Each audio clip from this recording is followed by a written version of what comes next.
Good afternoon, Dodgers. I hope this message finds you well. This is Mark Schwarz, your superintendent, and this is your Week 4, April 9th update. I just want to share a few things with you. First, I want to say thank you to everybody for all the great messages that you've sent. I want to say thank you for everyone who came to the coffee. We had 83 people last week, most we've ever had in history. And of course, that Thankapalooza video, if you haven't seen it, go on social media. It's there. It's fantastic. Please check it out. I also want to give you a situational update. You've probably been watching the news and you know that there's some early evidence that maybe the curve is flattening a little early. That's great. We're not sure if that's true, but either way, we're going to stay patient and optimistic, believing that our social distancing efforts are working. So hang in there. They're expanding testing and we will get out of this thing, but we're only going to get out of it together.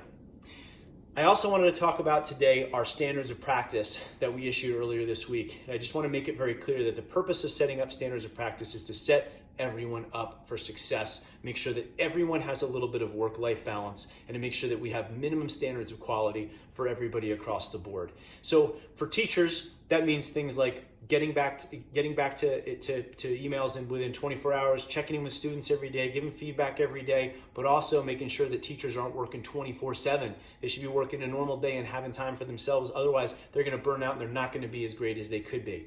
Which means that for parents, we have some more specific recommendations for you too. So I'm not going to read them all to you, but I want to emphasize a couple of key points. And that are that, first of all, check in with your child every day. Keep a track of what's going on. Make sure that when you're communicating with the school, you're maintaining an empathetic tone because we're all doing the best that we can. Make sure that you're staying informed. Make sure that you're keeping routines. Make sure that you're staying fit and you're keeping your kids active. And then lastly, make sure that you take care of you. Which finally brings me to my last point, which is the tip of the week, which I wanted to just share is a point that was popularized by Stephen Covey, and it's called the circle of control. And here's what you do. You draw a circle. You take everything that you can't control, news headlines, government restrictions, the fact that schools can't open, people's bad attitudes and their emotions, all that stuff, you can't control that. That goes outside the circle. Things inside the circle are things that you can control, such as where you put your time and attention, how you choose to treat others, what you choose to do with your time.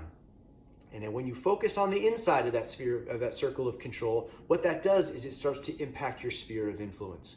And when you work inside that and you do you really, really well, you start to inspire others to do the same thing. And you increase your ability to help others. So please use that in your life. And if you're stressed, take a piece of paper, draw a circle, and do that exercise.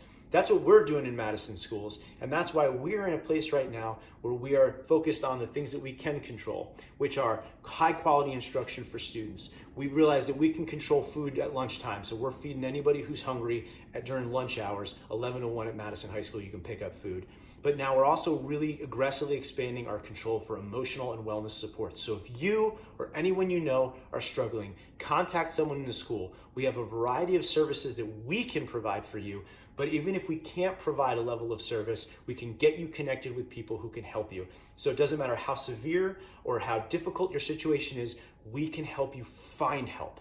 So please, we are ready and we are waiting for your call. Don't hesitate, reach out to your school. So on behalf of everybody in Madison Public Schools, we love you guys. We're so grateful to be working with you here. We're so grateful to be working together as we get through this thing.